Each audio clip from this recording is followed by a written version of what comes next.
Hello students, today we will discuss about method of preparation of ether and some chemical reactions. तो method of ether हम देखते हैं, methods of preparation of ether. तो देखिए first इसमें method है जो प्रिपरेशन का, वो है आपका डिहाइड्रेशन ऑफ एल्कोहल, डिहाइड्रेशन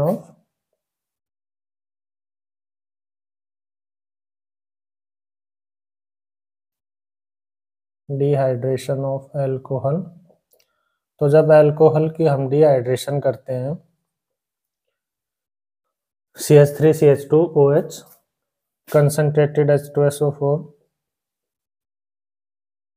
और यहाँ पर जो टेम्परेचर लेंगे वो लेंगे 413 केल्विन। तो यहाँ पर क्या बनेगा आपका CH3CH2O CH2CH3 क्या बनता है आपका ईथर बनता है। मैकेनिज्म देखें, मैकेनिज्म देखें अल्कोहल में हमने यदि 443 केल्विन लेते तो यहाँ पर क्या बनता है एल्कीन बनता, और यदि 413 केल्विन ले रहे हैं तो यहाँ पर क्या बन रहा है ईथर बन रहा है। तो मैकेनिज्म में फर्स्ट स्टेप में क्या होगा आपका, स्टेप फर्स्ट में protonation of alcohol, protonation of alcohol CH3 CH2OH, यहाँ से H पॉजिटिव आएगा, ऑक्सीजन के ऊपर लोन पेयर इलेक्ट्रॉन है, ये अटैक करेंगे, क्या बनेगा CH3 CH2OH2 पॉजिटिव। उसके बाद सेकंड स्टेप में क्या होगा, ये जो दो मॉलिक्यूल है इसका दूसरा मॉलिक्यूल है जो इथेनॉल का, ये यहाँ पर अटैक करेगा, और आपका इसमें जो मैकेनिज्म होता है वो होता है न्यूक्लियोफिलिक सब्स्टिट्यूशन, ठीक है, SN2 nucleophilic substitution bye molecular mechanism होगा। तो देखिए इसमें क्या होता है आपका CH3 CH2OH, यहाँ पर ये बना CH3 CH2OH पॉजिटिव, यहाँ से ये बॉन्ड टूटेगा क्योंकि ऑक्सीजन के ऊपर पॉजिटिव चार्ज है और ऑक्सीजन के ऊपर कैसा होना चाहिए नेगेटिव। तो ये जो बॉन्ड है ये टूटेगा, ये इलेक्ट्रॉन इधर जाएंगे, इसके ऊपर पॉजिटिव चार्ज आएगा, ये लोन पेयर इलेक्ट्रॉन यहाँ अटैक करेंगे। तो ये हो गया ना SN2 रिएक्शन हो गई, यहाँ से ये न्यूक्लियोफाइल जो OH2 है H2O ये बाहर निकलेगा और यहाँ से ये जो ऑक्सीजन लोन पेयर के थ्रू अटैक करेगा। तो क्या बनेगा यहाँ पर अब CH3 CH2, ऑक्सीजन के ऊपर पॉजिटिव चार्ज आ जाएगा OH, और यहाँ से वाटर बाहर निकल गया CH2 CH3 प्लस H2O, इसको कहते हैं ऑक्सोनियम आयन। क्या कहेंगे इसको, ऑक्सोनियम आयन। तो फर्स्ट स्टेप में आपका प्रोटोनेशन ऑफ एल्कोहल होगा, सेकंड स्टेप में क्या होगा, यहाँ से वाटर मॉलिक्यूल बाहर निकलेगा, यहाँ से बैक साइड से ये दूसरा मॉलिक्यूल है इथेनॉल का अटैक करेगा और क्या बन जाएगा ऑक्सोनियम आयन। अब थर्ड स्टेप में क्या होगा, देखिए थर्ड स्टेप में आपका डीप्रोटोनेशन होगा। स्टेप थर्ड में देखिए डीप्रोटोनेशन, यानी H पॉजिटिव बाहर निकलेगा, ऑक्सोनियम आयन था CH3 CH2CH3, तो यहाँ से आपका ये जो है बॉन्ड ये इधर जाएंगे इलेक्ट्रॉन, तो ये H पॉजिटिव के फॉर्म में बाहर निकलेगा, तो क्या बनेगा CH3 CH2O CH2CH3 ईथर। तो ये था मैकेनिज्म ऑफ, क्या था ये एल्कोहल से जो है ईथर बनाने का मैकेनिज्म था। तो इथेनॉल को सबसे पहले प्रोटोनेशन करते हैं, ठीक है, यहाँ पर प्रोटोनेटेड एल्कोहल एल्कोहल है जो इसका प्रोटोनेशन करते हैं, इसमें क्या बनता है, प्रोटोनेटेड अल्कोहल बनता है। उसके बाद यहाँ पर SN2 रिएक्शन होगा, यहाँ से वाटर मॉलिक्यूल बाहर निकलेगा और ये इथेनॉल का दूसरा मॉलिक्यूल यहाँ अटैक करेगा, ठीक है, CH2 के ऊपर। तो CH3 CH2OH positive CH2 CH3 बनेगा। इसको कहते हैं ऑक्सोनियम आयन। ऑक्सोनियम आयन में क्या होता है, फिर यहाँ से डीप्रोटोनेशन होगा और क्या बनेगा, आपका ईथर बनेगा। सेकंड जो है इसमें आपके मेथड ऑफ प्रिपरेशन में बहुत इंपॉर्टेंट है विलियमसन सिंथेसिस। विलियमसन सिंथेसिस या विलियमसन रिएक्शन, विलियमसन सिंथेसिस। इसमें क्या होता है, देखो, एल्काइल हैलाइड की रिएक्शन सोडियम एल्कोक्साइड से करवाते हैं। तो यहाँ से NaX बाहर निकलेगा और यहाँ पर क्या बनेगा, ROR, और यहाँ से NaX बाहर निकलेगा। एल्काइल हैलाइड की रिएक्शन सोडियम एल्कोक्साइड से कराएंगे RONA से, तो NaX बाहर निकलेगा और यहाँ पर क्या बनेगा, ईथर बनेगा। जैसे एग्जांपल देखें, CH3 Br और यहाँ पर है CH3ONa, ठीक है। तो यहाँ से NaBr बाहर निकलेगा और क्या बनेगा, यहाँ पर CH3O प्लस NaBr। अब इसमें देखिए लिमिटेशन होती है इसकी विलियमसन सिंथेसिस में। जो एल्काइल हैलाइड है, एल्काइल हैलाइड है जो आपका, उसका यूज करते हैं, ठीक है। और दूसरा है इसमें अराइल हैलाइड का यूज नहीं करेंगे। अराइल हैलाइड का यूज करेंगे तो यहाँ पर रिएक्शन नहीं होगी। अराइल हैलाइड का यूज करेंगे तो रिएक्शन नहीं होगी। तो इसका मतलब हम केवल एल्काइल हैलाइड का यूज करेंगे। दूसरा इसमें केवल प्राइमरी एल्काइल हैलाइड है, जो प्राइमरी एल्काइल हैलाइड लेंगे तभी क्या बनेगा, आपका ईथर की फॉर्मेशन है जो वो होगी, ठीक है। सेकेंडरी एल्काइल हैलाइड जब लेते हैं, सेकेंडरी एल्काइल हैलाइड लेंगे तो इस केस में कंपटीशन होगा किसमें, एल्कीन में और ईथर में। एल्कीन भी बनेगी और ईथर भी बनेगा, ठीक है। तो इन दोनों में कंपटीशन होगा। और टर्सरी एल्काइल हैलाइड लेंगे जब हम, तो क्या बनेगा, केवल एल्कीन बनेगा। तो इसलिए जो बेस्ट यील्ड आएगी आपकी वो कब आएगी, जब प्राइमरी एल्काइल हैलाइड लेंगे। सेकेंडरी एल्काइल हैलाइड में इन दोनों में कंपटीशन होगा, एल्कीन ज्यादा बनेगी, ईथर कम बनेगा। और टर्सरी एल्काइल हैलाइड में आपका मेनली क्या बनेगा, केवल एल्कीन बनेगा। तो इसमें इलिमिनेशन होगा केवल। और अराइल हैलाइड यदि हम लेते हैं तो रिएक्शन नहीं होगी। तो इस तरह हम देखते हैं इसमें। अब देखिए इसमें रिएक्शन देखते हैं कुछ, जो लिमिटेशन है उसके बेस पर देखिए। यदि ये एल्काइल हैलाइड है, जैसे CH3 CH3 CH3, यानी टर्सरी एल्काइल हैलाइड लेते हैं मान लो हम, ठीक है। और यहाँ पर सोडियम एल्कोक्साइड लेते हैं CH3ONa। तो यहाँ पर अब आपका ईथर नहीं बनेगा, आपका क्या बनेगा, यहाँ पर इलिमिनेशन प्रोडक्ट बनेगा। तो CH3C CH2 और यहाँ पे CH3 बनेगा, यहाँ से NaBr बाहर निकलेगा और CH3OH बनेगा। ये रिएक्शन होगी, ठीक है। तो इसलिए जब हम एल्काइल हैलाइड टर्सरी या सेकेंडरी लेंगे तो एल्कीन की फॉर्मेशन होगी, इलिमिनेशन रिएक्शन होगी।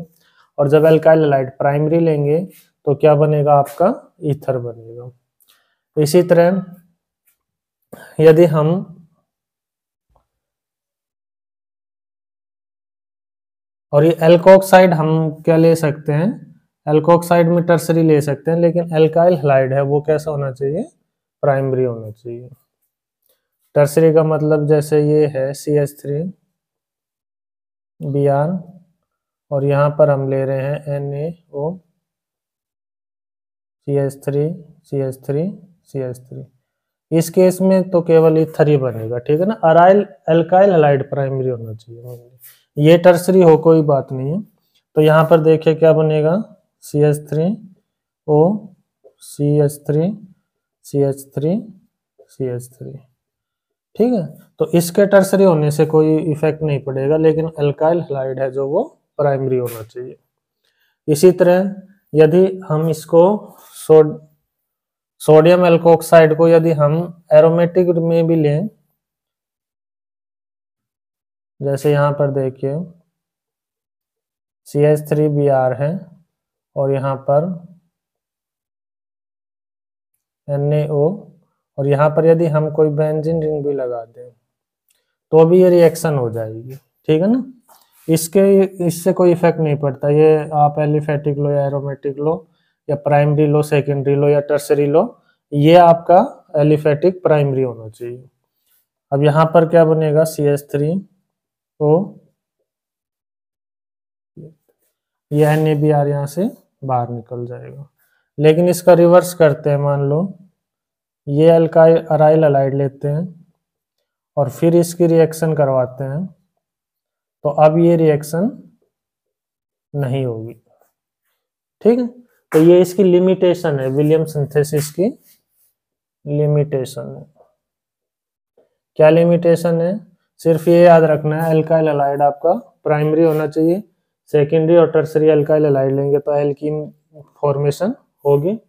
इसी तरह अल्काइल हैलाइड यदि हम ये जो अल्काइल हैलाइड की जगह यदि हम अराइल हैलाइड लेते हैं तो उस केस में भी क्या होगा, आपकी रिएक्शन नहीं होगी।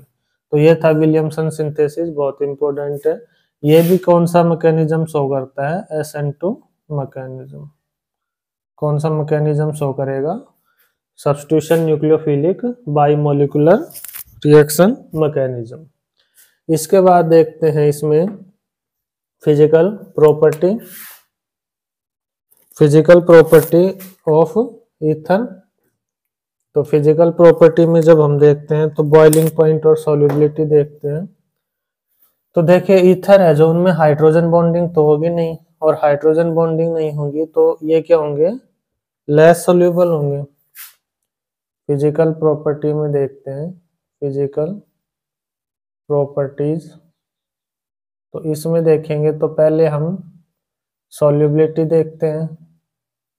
सॉल्युबिलिटी में देखेंगे तो इसमें हाइड्रोजन बॉन्डिंग क्या है, एब्सेंट है, हाइड्रोजन बॉन्डिंग नहीं होगी, और हाइड्रोजन बॉन्डिंग नहीं होगी तो इसका मतलब ये क्या होंगे, लेस सॉल्युबल होंगे वाटर में, ठीक है, लेस सॉल्युबल इन वाटर।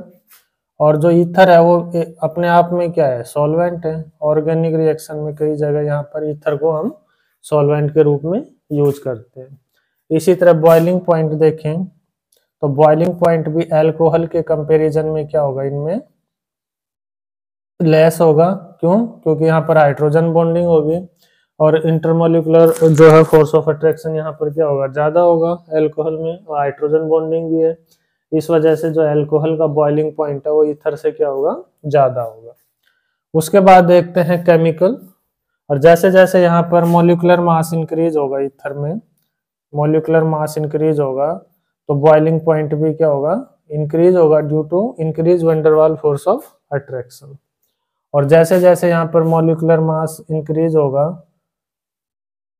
तो एल्काइल चेन इंक्रीज होगी, एल्काइल चेन इंक्रीज होगी तो सॉल्युबिलिटी क्या होगी, सॉल्युबिलिटी डिक्रीज होगी, ठीक है। सॉल्युबिलिटी जैसे जैसे मॉलिक्यूलर मास बढ़ाते हैं डिक्रीज होती है, क्योंकि non polar alkyl chain increase होती है, और जैसे जैसे मॉलिक्यूलर मास बढ़ाएंगे तो बॉइलिंग पॉइंट इंक्रीज होगा। क्यों होगा, क्योंकि van der Waals force of attraction increase होता है। इसके बाद देखते हैं केमिकल प्रॉपर्टीज ऑफ ईथर। तो जो सबसे मेन प्रॉपर्टी है इसमें, reaction with hydrogen halide. Chemical properties में देखें, केमिकल प्रॉपर्टीज, तो इसमें फर्स्ट है रिएक्शन विद हाइड्रोजन हैलाइड, ठीक है, रिएक्शन विद हाइड्रोजन हैलाइड। तो यहाँ पर जो ऑर्डर होता है रिएक्टिविटी का वो होता है HI का सबसे ज्यादा होगा, HBr और HCl। तो मेनली HI को लेते हैं हम, क्योंकि आयोडीन क्या है, बेस्ट लिविंग ग्रुप है हैलोजन में। तो जब हम इसकी रिएक्शन कराते हैं, ईथर की रिएक्शन कराएंगे किससे, हाइड्रोजन आयोडाइड से। तो देखिए ये तो सिमेट्रिकल ईथर है, तो एक में H लग जाएगा और एक में I लग जाएगा, तो यहाँ पर बनेगा CH3OH प्लस CH3I। ये तो सिंपल है, सिमेट्रिकल ईथर है, तो एक में H पॉजिटिव लगेगा, एक में I नेगेटिव लगेगा, तो एक आपका एल्कोहल बनेगा और एक आपका क्या बनेगा, एल्काइल हैलाइड बन जाएगा। लेकिन जब अनसिमेट्रिकल ईथर हो, CH3O CH2 CH3 HI, तो इस केस में क्या होगा, आयोडीन वाला ग्रुप कहाँ जाएगा और H पॉजिटिव कहाँ जाएगा। तो जब अनसिमेट्रिकल ईथर होता है तो जो एल्काइल हैलाइड है वो समालर ग्रुप में लगता है और H है जो वो आपके लार्ज ग्रुप में लगता है।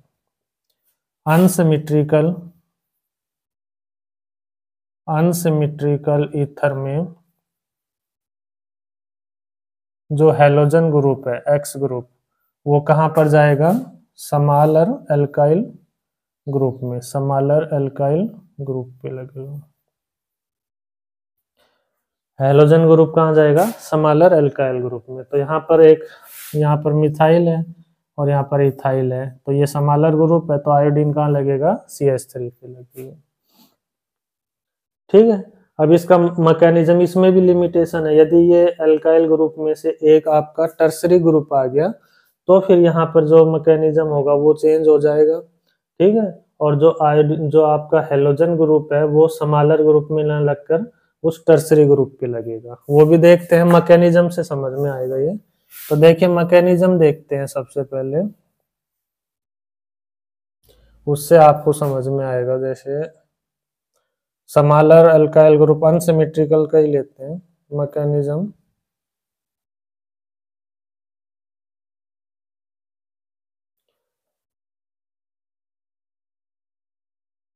तो मैकेनिज्म में देखिए क्या होगा, CH3O CH3 CH2 CH3 लेंगे।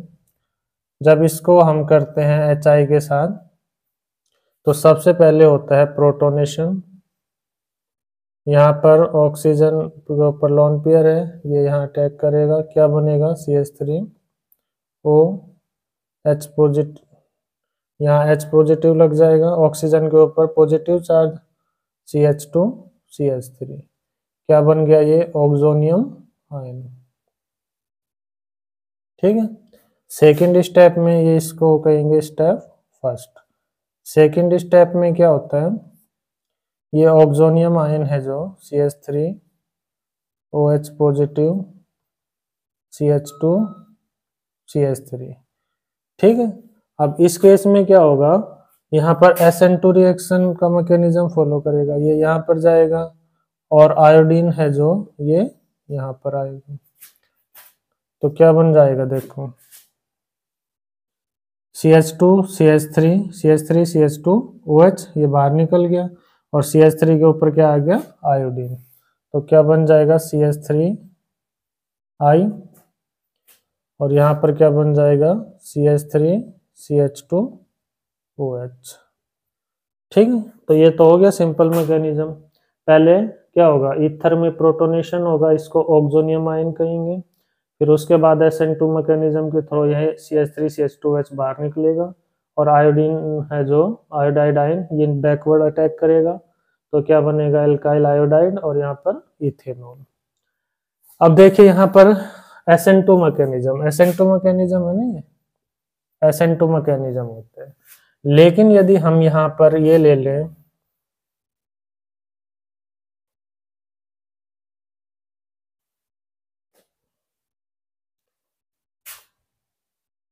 CH3,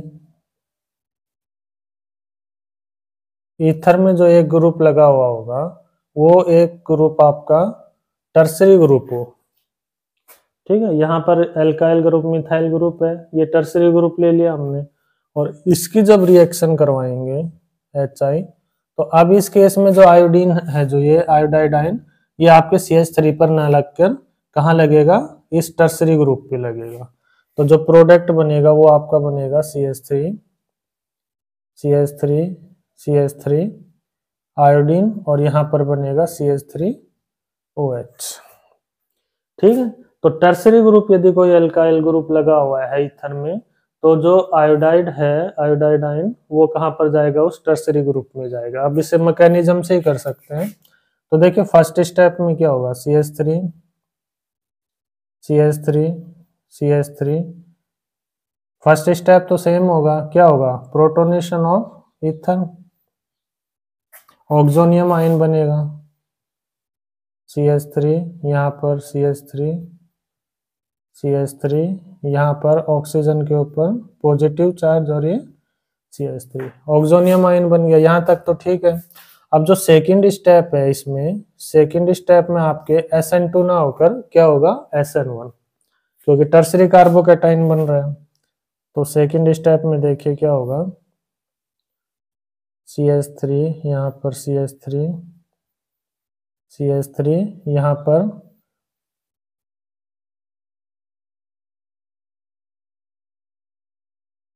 CH3। अब ये है जो ये यहाँ पर जाएगा, ठीक है। तो यहाँ से CH3OH बाहर निकल जाएगा ये, और इसके ऊपर कैसा चार्ज आएगा, CH3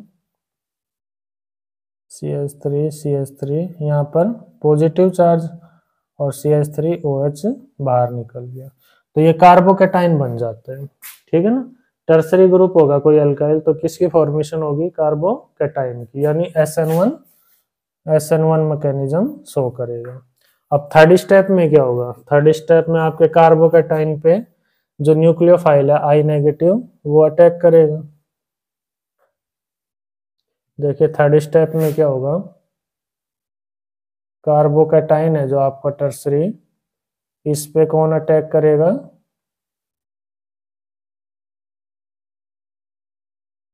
न्यूक्लियोफाइल। न्यूक्लियोफाइल क्या है यहाँ पर, I-, ये अटैक करेगा, तो क्या बन जाएगा, CH3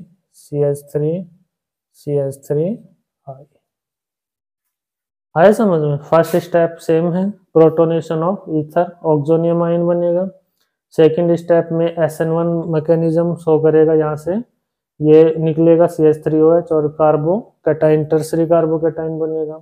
उसके बाद न्यूक्लियोफाइल अटैक करेगा और क्या बनेगा, आपका एल्काइल आयोडाइड बनेगा। तो ये ध्यान रखना, ये टर्सरी होगा तो आयोडीन कहाँ पर जाएगा, टर्सरी ग्रुप में। और यदि यहाँ पर सिंपल दोनों प्राइमरी एल्काइल ग्रुप है, तो कहाँ पर जाएगा आपका, CH3 वाले समालर एल्काइल ग्रुप में जाएगा।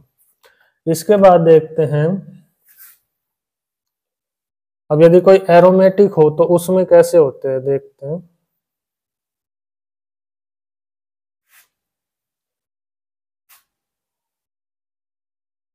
मान लो ये है OCH3, इसको कहते हैं एनिसोल, क्या नाम है इसका, एनिसोल। इसमें जब HI डालेंगे तो क्या बनेगा, यहाँ पर OH लगेगा और यहाँ पर CH3I। अब इसको भी मैकेनिज्म से देखते हैं। तो फर्स्ट स्टेप में क्या होगा, देखिए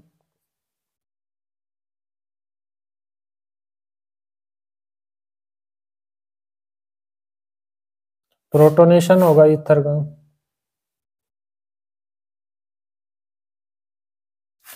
प्रोटोनेशन ईथर का होगा, तो यहाँ पर क्या बनेगा, ऑक्सोनियम आयन, OH पॉजिटिव, यहाँ पर CH3। सेकेंड स्टेप में देखिए न्यूक्लियोफिलिक सब्स्टिट्यूशन होगा। अब इसमें न्यूक्लियोफिलिक सब्स्टिट्यूशन किस तरफ से होगा, OH पॉजिटिव CH3। भाई इधर से तो होगा नहीं, बेंजीन रिंग है, ये समालर एल्काइल ग्रुप है, तो यहाँ से बॉन्ड ब्रेक होगा और यहाँ से आयोडीन क्या करेगा, अटैक करेगा। तो यहाँ पर क्या बनेगा आपका, फिनॉल और CH3I। आए समझ में। यहाँ से अटैक करेगा, ये बॉन्ड टूटेगा, ऑक्सीजन के ऊपर पॉजिटिव चार्ज है, इस वजह से ये बॉन्ड टूटता है आपका। यहाँ से OH बनेगा और CH3 पे क्या होगा, न्यूक्लियोफाइल I- अटैक करेगा, तो यहाँ पर क्या बनेगा, एल्काइल आयोडाइड बनेगा। लेकिन यदि यही रिएक्शन इसमें आपका ये दे दे रिएक्टेंट CH2O CH3, और फिर कहे HI के साथ रिएक्शन करें तो अब क्या बनेगा। अब देखिए इसमें आयोडीन है वो इस पे नहीं लगेगा CH3 पे। अब यहाँ पर जो प्रोडक्ट बनेगा वो आपका बनेगा CH2OH प्लस CH3, सॉरी ये बनेगा जो आयोडीन है आपका, ये अब यहाँ पे नहीं लगेगा CH3I के साथ, बल्कि CH2 के साथ लगेगा, CH2I और यहाँ पर CH3OH। अब देखिए दोनों अलग अलग हो गए ना। यहाँ पर तो क्या था, CH3 के साथ आयोडीन लग रहा था, यहाँ पर आयोडीन कहाँ पर लगेगा, इस CH2 के साथ लगेगा। तो ये सिर्फ मैकेनिज्म से ही पता लग सकता है। कैसे होगा देखिए, इसमें मैकेनिज्म देखेंगे जब,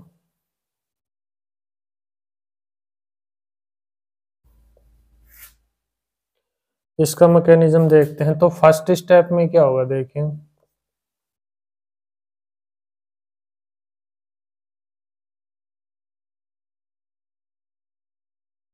यहाँ पर है CH2O CH2 CH3। First step same होगा, प्रोटोनेशन ऑफ ईथर। तो यहाँ पर क्या बनेगा, CH2OH पॉजिटिव, यहाँ पर CH3 ले रखा है ना, यहाँ CH3 लेंगे और यहाँ पर क्या बनेगा CH3। ठीक है, प्रोटोनेशन ऑफ क्या होगा, ईथर होगा, ऑक्सोनियम आयन बनेगा। अब इसमें देखिए प्रोटोनेशन ऑफ ईथर के बाद सेकंड स्टेप इंपॉर्टेंट है। सेकंड स्टेप में क्या होगा, CH2OH पॉजिटिव CH3, ये आपका बाहर निकलेगा CH3OH और क्या बन जाएगा, बेंजाइल कार्बोकैटायन। क्या बन जाएगा, बेंजाइल कार्बोकैटायन। और हमें पता है बेंजाइल कार्बोकैटायन है वो स्टेबल होता है ड्यू टू रिजोनेंस। तो जहां भी बेंजाइल कार्बोकैटायन बनने की पॉसिबिलिटी होगी तो हमें क्या बनाना है, बेंजाइल कार्बोकैटायन बनाना है, क्योंकि ये कौन से मैकेनिज्म से होता है, SN1 मैकेनिज्म। मैंने बताया था SN1 और SN2 जब कराया था कि बेंजाइल कार्बोकैटायन या एलाइलिक कार्बोकैटायन बनता है तो मैकेनिज्म कौन सा शो होता है, SN1। तो यहाँ पर बेंजाइल कार्बोकैटायन बना रहे हैं, रेजोनेंस स्टेबल है और इस वजह से क्या होगा, यहाँ पर आपका बेंजाइल कार्बोकैटायन बनेगा और SN1 रिएक्शन फॉलो करेगा। अब स्टेप थर्ड में क्या होगा, स्टेप थर्ड में आपका यहाँ पर बेंजाइल कार्बोकैटायन पर जो है न्यूक्लियोफाइल अटैक करेगा और क्या बन जाएगा, CH2I। ठीक है, और CH3OH है जो आपका यहाँ से बाहर निकल गया था, CH3OH यहाँ से बाहर निकल जाएगा ना।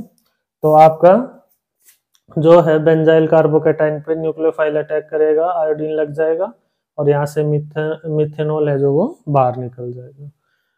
तो इसमें, और वो आपका यदि CH3 था उसमें प्रोडक्ट है जो वो आप ये देख लेना, मैकेनिज्म है जो उसमें बेंजाइल कार्बोकैटायन बन रहा है या टर्सरी कार्बोकैटायन बन रहा है, लाइलिक बन रहा है, तो आपका SN1 से होगा।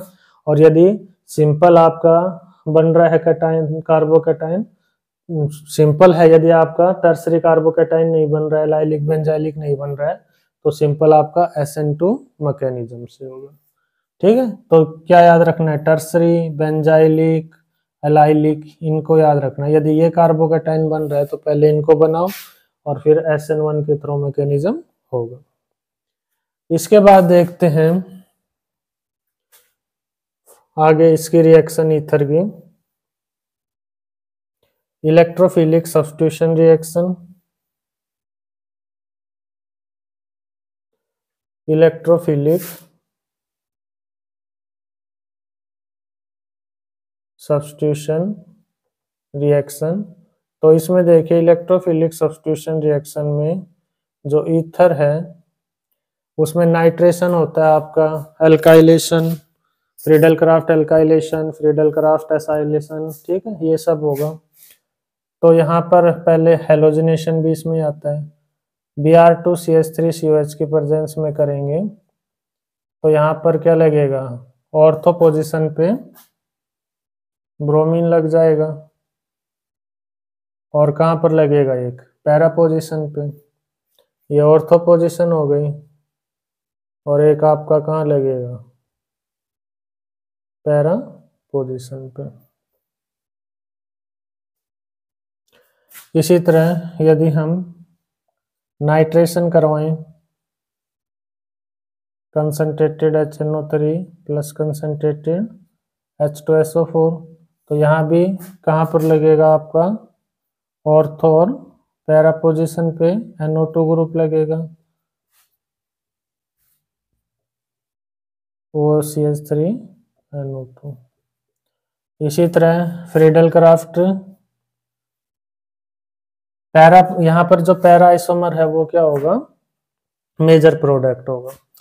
यहाँ पर इसके अलावा फ्रीडल क्राफ्ट एल्काइलेशन देखें, ये क्या है, हेलोजिनेशन।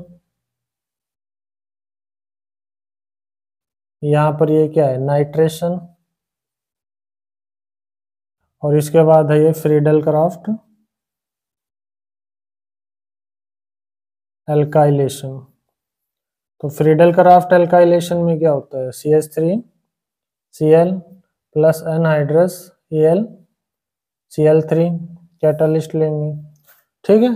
तो यहाँ पर क्या लगेगा, CH3 ग्रुप लगेगा ऑर्थो और पैरा पोजीशन पे, OCH3, यहाँ पर CH3 ग्रुप, और यहाँ पर भी OCH3, और यहाँ पे CH3 ग्रुप। इसी तरह फ्रीडल क्राफ्ट एकाइलेशन कराएंगे, तो OCH3 CH3 COCl AlCl3 की प्रेजेंस में, तो यहाँ भी क्या लगेगा, ऑर्थो पोजीशन पे OCH3 ग्रुप लग जाएगा, और पैरा पे भी OCH3 ग्रुप लग जाएगा, ठीक है। तो ये थे इसमें इलेक्ट्रोफिलिक सब्स्टिट्यूशन रिएक्शन। ऑर्थो और पैरा पे सब्स्टिट्यूशन होगा, नाइट्रेशन पे आपका NO2 ग्रुप लगेगा ऑर्थो पैरा पे, फ्रीडल क्राफ्ट एल्काइलेशन में एल्काइल ग्रुप लगेगा ऑर्थो पैरा पे, और फ्रीडल क्राफ्ट एकाइलेशन इसमें क्या लगेगा आपका, COCH3 ग्रुप लग जाएगा। तो ये थी इलेक्ट्रोफिलिक सब्स्टिट्यूशन रिएक्शन। इसके अलावा जो आपका जो ऑक्सीजन होता है ईथर में, उसकी वजह से भी जो है रिएक्शंस होती हैं, तो वो देखते हैं क्या करेगा ये, क्योंकि ऑक्सीजन के ऊपर लोन पेयर इलेक्ट्रॉन है, तो ये एक बेस की तरह भी बिहेव करता है। Reaction due to ethereal oxygen, oxygen की वजह से भी ये करेगा। तो देखिए इसमें जब ईथर की रिएक्शन हम करते हैं कोल्ड मिनरल एसिड के साथ, ईथर की रिएक्शन करेंगे जब हम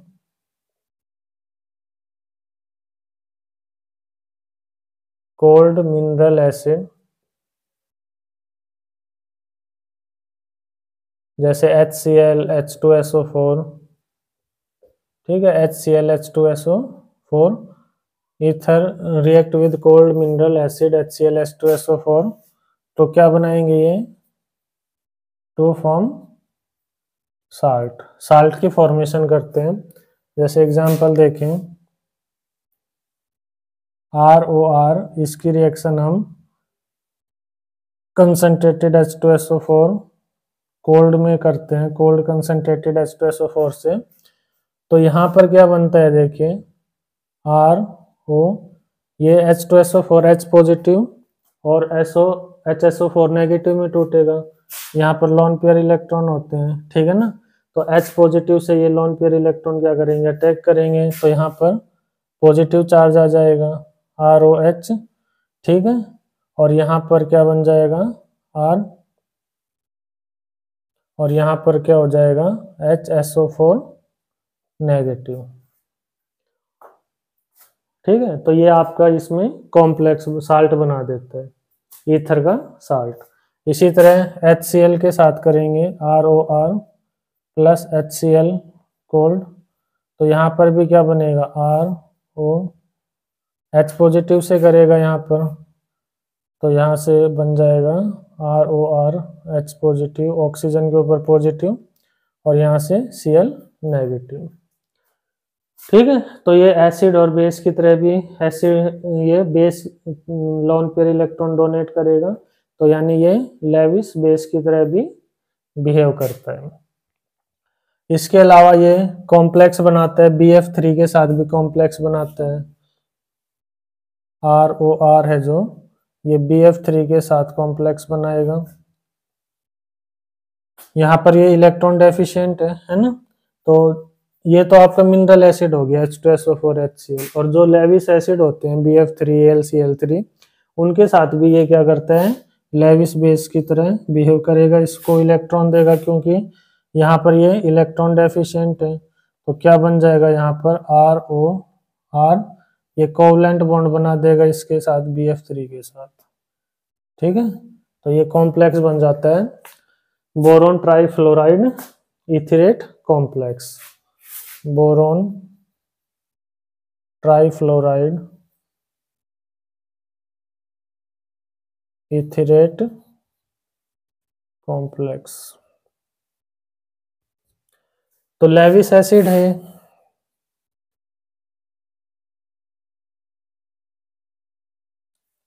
BF3 कैसा है, एसिड होता है ना ये, क्योंकि इलेक्ट्रॉन डेफिशिएंट है, तो इसमें ये किसकी तरह बिहेव करता है, लेविस बेस की तरह बिहेव करता है। तो मिनरल एसिड के साथ कॉम्प्लेक्स साल्ट बनाएगा। ठीक है, इलेक्ट्रॉन डेफिशिएंट होंगे जो एसिड, उनके साथ भी क्या बनाएगा, ये इथरेट कॉम्प्लेक्स बनाएगा। इसके बाद देखते हैं इसमें और क्या रहता है, RMGX के साथ भी ये कॉम्प्लेक्स बनाता है, ईथर है जो RMGX है जो, इसके साथ भी कॉम्प्लेक्स बनाएगा, CH3 CH2, दो मॉलिक्यूल लेंगे डाइथाइल ईथर के। ठीक है, CH3 CH2 2O2 लेंगे, और इसमें आपका RMGX से साथ ग्रिग्नार्ड रिएजेंट के साथ जब आप इसकी रिएक्शन कराओगे, तो ये इसके साथ क्या होता है, कॉम्प्लेक्स बनाएगा। कैसे बनाएगा देखिए,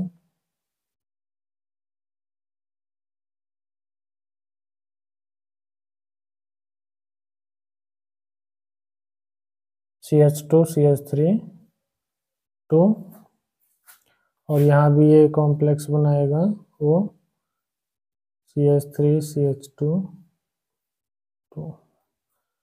ठीक है, यहाँ पर ये कॉम्प्लेक्स बनाता है ग्रिग्नार्ड रिएजेंट से, और ये जो ईथर है, ठीक है, ग्रिग्नार्ड रिएजेंट इस ईथर में क्या हो जाता है, सोल्यूबल हो जाता है। ग्रिग्नार्ड,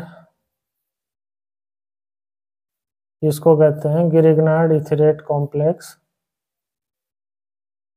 और जो ईथर है वो सोल्यूबल होते हैं, ईथर है जो, ईथर ईथर में सोल्यूबल होते हैं ग्रिग्नार्ड रिएजेंट, है ना, ग्रिग्नार्ड रिएजेंट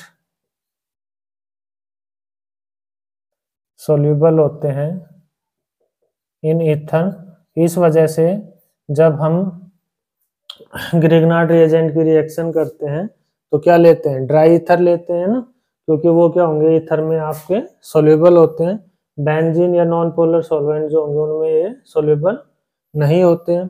तो ग्रिग्नार्ड रिएजेंट ईथर में सोल्यूबल होने की वजह से जब हम ग्रिग्नार्ड रिएजेंट लेते हैं रिएक्शन में, तो ये क्या लेते हैं, ग्रिग्नार्ड रिएजेंट को ड्राई ईथर की प्रेजेंस में रिएक्शन करवाते हैं, क्योंकि ये जो ग्रिग्नार्ड रिएजेंट है ये सोल्यूबल होते हैं, ईथर में कॉम्प्लेक्स बनाते हैं। तो ये भी आ सकता है why ether is used in Grignard reagent. तो क्यों होगा ग्रिग्नार्ड रिएजेंट में, because Grignard reagent soluble in ether form complex.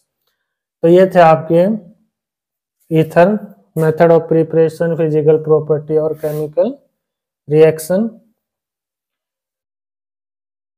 इसके अलावा Cl2 के साथ यदि इसकी रिएक्शन कराएं डार्क में और लाइट में, मान लो ये CH3 CH2O CH2 CH3, यदि हम डार्क में कराते हैं Cl2 के साथ रिएक्शन, तो एक एक करके हाइड्रोजन की जगह हेलोजन लगता जाएगा, CH3, यहाँ पर एक हाइड्रोजन रिप्लेस होगा Cl से, O CH2 CH3, फिर फर्दर यदि हम Cl2 डालते हैं डार्क में, तो अब यहाँ से एक हाइड्रोजन रिप्लेस होगा CH3 CHCl O CHCl CH3, ठीक है।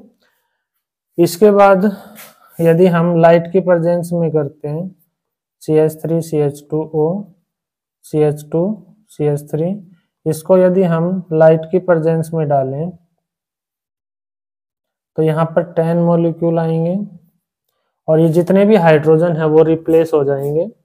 तो क्या बनेगा CCl3 CCl2O, यहाँ पर CCl2 CCl3, ये बनेगा आपका प्रोडक्ट। और साथ में क्या निकलेंगे 10 मॉलिक्यूल HCl। तो डार्क में करते हैं तो एक एक करके हेलोजन है जो वो रिप्लेस होगा, और यदि लाइट की प्रेजेंस में करते हैं तो जितने भी हाइड्रोजन है वो सारे रिप्लेस हो जाएंगे। तो ये था आपका ईथर के method of preparation, properties and chemical properties. तो ये अल्कोहल, फिनोल और ईथर है जो आपका खत्म हुआ। एक आपका इसमें जो मिथेनॉल है इसको क्या कहते हैं, वुड स्प्रिट, ठीक है, ये भी कई बार पूछ लेते हैं। मिथेनॉल है ये पॉइजनस होता है, क्या होता है, पॉइजनस होता है, इसके कारण ब्लाइंडनेस हो सकती है, आदमी अंधा हो सकता है यदि ज्यादा कंजप्शन कर ले, और यदि और ज्यादा कर ले तो डेथ भी हो सकती है, ठीक है। एक इथेनॉल का आता है आपका, जो आपके ये रिएक्शन आती है, सुक्रोज है जो C12H22O11 सुक्रोज, इसमें जब इन्वर्टेज एंजाइम डालेंगे तो ये किस में कन्वर्ट होता है, ग्लूकोज प्लस फ्रैक्टोज, ग्लूकोज और किस में, फ्रैक्टोज में। इसको कहते हैं इन्वर्ट शुगर, क्या कहेंगे, इन्वर्ट शुगर। तो ये भी कई बार आता है। सुक्रोज है जो इसमें, इसको कहते हैं फर्मेंटेशन, है, क्या कहेंगे, फर्मेंटेशन ऑफ शुगर। तो फर्मेंटेशन ऑफ शुगर करते हैं तो उसमें सुक्रोज होता है जो C12H22O11, इसमें इन्वर्टेज एंजाइम डालेंगे, क्या है ये, एंजाइम में। तो इन्वर्टेज एंजाइम इसको किस में तोड़ेगा, ग्लूकोज प्लस फ्रैक्टोज में। और जो ग्लूकोज और फ्रैक्टोज का जो मिक्सचर है इसको हम क्या कहते हैं, इन्वर्ट शुगर। जो मिक्सचर है ग्लूकोज फ्रैक्टोज का इसको हम इन्वर्ट शुगर कहेंगे। और जब इसको ग्लूकोज को हम, ग्लूकोज या फ्रैक्टोज को जाइमेज एंजाइम में डालेंगे तो यहाँ पर क्या बनेगा, इथेनॉल और 2 मॉलिक्यूल CO2 को। तो ये एंजाइम याद रखना, इन्वर्टेज एंजाइम कहाँ यूज होता है, सुक्रोज में। इन्वर्टेज एंजाइम डालेंगे तो ग्लूकोज प्लस फ्रैक्टोज होगा, और जब ग्लूकोज में जाइमेज एंजाइम डालेंगे, ग्लूकोज या फ्रैक्टोज में जाइमेज एंजाइम डालेंगे तो क्या बनेगा, इथेनॉल प्लस 2 मॉलिक्यूल CO2। तो इसको कहते हैं फर्मेंटेशन ऑफ शुगर, इंपॉर्टेंट है, कई बार आता है। तो ये हो गया चैप्टर आपका कंप्लीट। Thank you.